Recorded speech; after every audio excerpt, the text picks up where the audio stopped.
Hello there and welcome to LVLup Interactive Video Game Museum.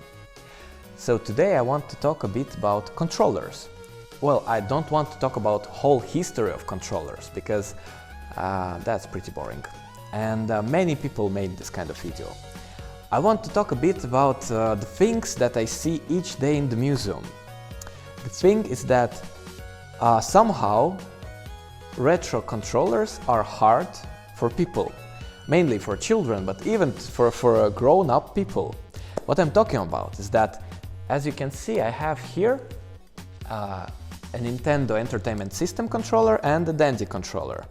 Well, the Dandy is a Famiclone, if you don't know. And those controllers are unbelievably simple. Like if we will take the NES controller, it's only 2 buttons and moving forward, down, left, right, start and select. And somehow it's too complicated for people. And that's just unbelievable, how it can be complicated with 2 buttons. And what I see lately is that through the ages with new controllers like this PlayStation 4 controller, even if we have so many crazy buttons everywhere, the controllers became more intuitive. And it's very easy to see by the visitors each day in the museum. So when people take this controller, somehow they constantly take it other way around. So they don't take it like this, they take it like that, with the cable down.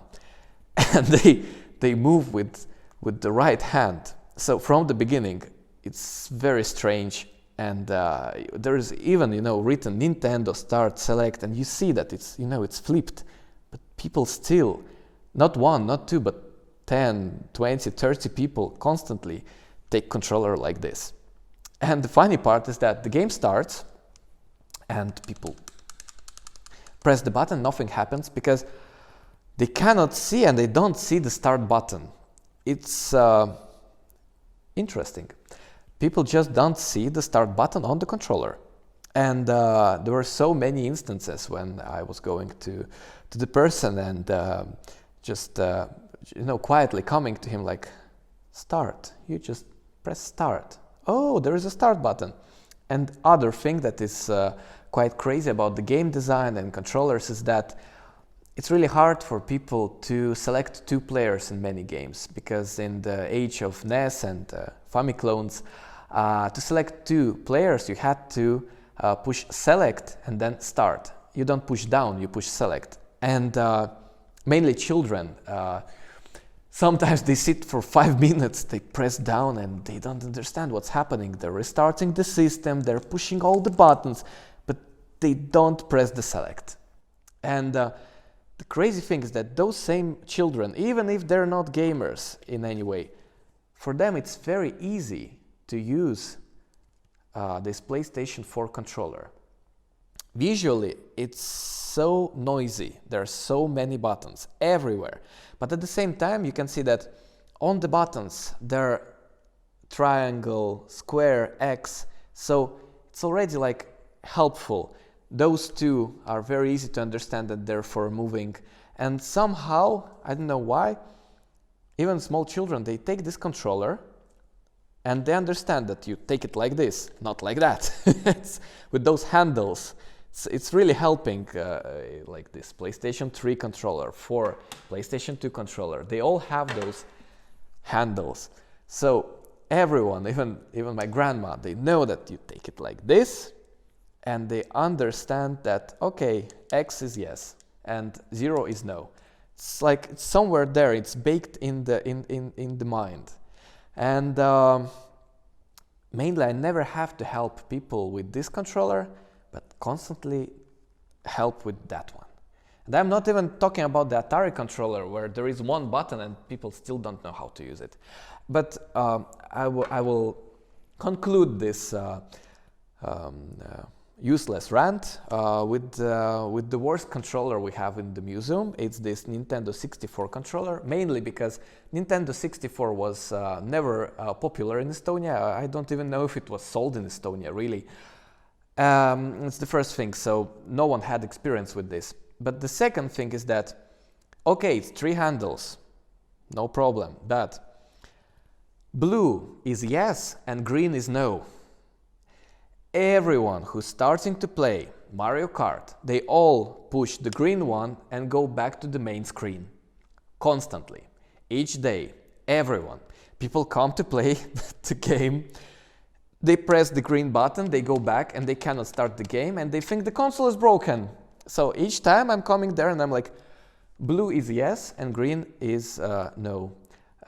Japanese company, they're, Japanese people, they're weird. I have no other explanation. It's so funny. And for people, it's really hard to play this controller. So they take it like this, and then they try to, to steer the car with Mario Kart. And I'm showing to them, you take it like that, in the middle. I show it like this. I give it to the people, to the person, to the visitor, and they still take it like that. And I'm like, no, to the middle, you take it to the middle. Yeah, yes. And they take it like that. Why? No idea. But it's just how much the design evolved in that sense that it's more intuitive for us as species to understand how to use this controller. Well, let's not talk about the species. Let's talk a bit about Nintendo as a whole. I love this company because they are a bit crazy, I think. So they had this controller. It was totally okay. 2 buttons, moving, start, select. Simple, yes. Well, a bit square, maybe not so comfortable to hold. Classic. Then, okay, with Super Nintendo. Same style, different now colors of the buttons, helps in the game, great, small handles here, so works like this. Easy, simple, shoulder buttons, great controller, perfect controller I would say. A bit small maybe for me, but very nice. But what happened, why? Wow. Of course, maybe it was made because of the new 3D technologies, 3D games. They didn't know how to handle this, how to make a controller that is comfortable for a 3D game. But somehow for Sony it was not so hard to do. Well, of course, the first controller for Sony PlayStation didn't have those in the middle. I forgot how it's named in English, but sausages, I don't know. And somehow Nintendo after that they went to this guy. Well, for visitors in the museum, this one is not so complicated, but it's still pretty hard for them to handle because it's great, of course, but it's so strange for them visually, and the position of the buttons is so weird that for many people it's quite complicated to use this controller. Maybe it's because they're used to the PlayStation or Xbox controllers that are the same for many generations, but this one is quite complicated and it looks weird. At least the A button is big and in the middle. And then they went to this guy. And well, that's totally another story. Of course, for the motion controls, they had to do something new and crazy. And somehow it even represents the NES controller in some way, but this one. And then with Wii U, this monstrosity. Like with each generation, Nintendo made some parkour, as they say in a quite popular meme in the internet right now. And it's so weird. And with the PlayStation and then Sony, it's the same controller mostly. Of course, there are some changes, but this is like that. And with Xbox, it's the same stuff. But Nintendo, oh, they amaze me.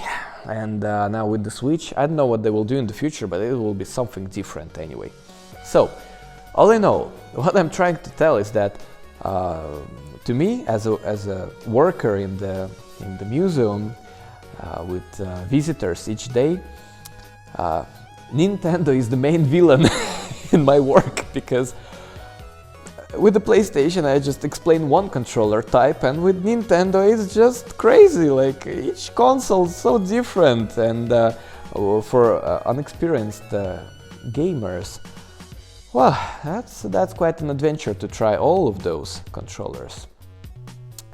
So that's all for a video today, and we will meet next time.